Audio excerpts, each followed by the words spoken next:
Well, now that you've arrived, we can get on with our sciencey thing. Let me just get changed.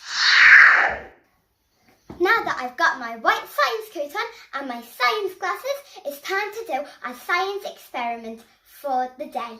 This week for science, we've been learning about Alexander Graham Bell, the first person who invented the telephone.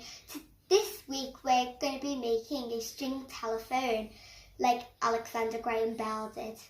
Alexander Graham Bell was born in Scotland, in Edinburgh. I've been there, it has a castle. Alexander Graham Bell didn't only invent the telephone, he invented the metal detector. Maybe next week I can learn all about the metal detector and find some treasure myself. Alexander was very interested how to help people who were deaf because his mother became deaf when he was 12. His wife became deaf when she was 5. Alexander Graham Bell wanted to prove that sound could travel through a wire, so he decided to try it out with his friend Tom Watson. The first words on the telephone were, "Come here, I want to speak to you," and it did work. Now it's time for our experiment. You will need some string, plastic cups.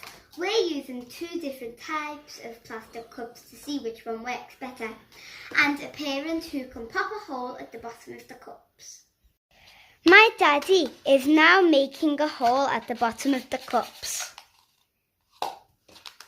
because it's very dangerous if little kids do it with these sharp scissors. Now we're going to pop the 2 sides of the string into the 2 cups and make a knot.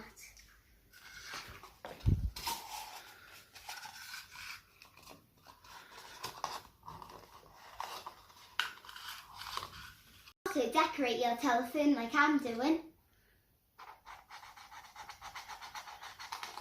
We've decorated one of the cups with stamps. It's very, very colourful.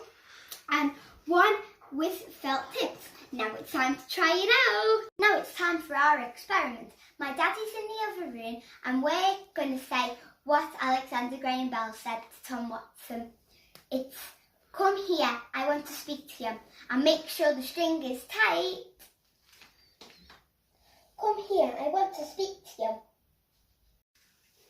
Did you want to see me? I just heard you at the other end of the telephone. Yes, it worked. Alexander Graham Bell was right. This experiment proves that sound can pass through materials.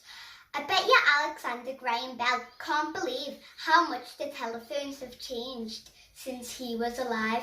Like now, these telephones you play games on, you can take photos, you can video chat and YouTube, but the phones that they had in Alexander's days was very different compared to the modern phones that we have now. That's the end of our science video today. Oh, sorry, I've got a call. Hi!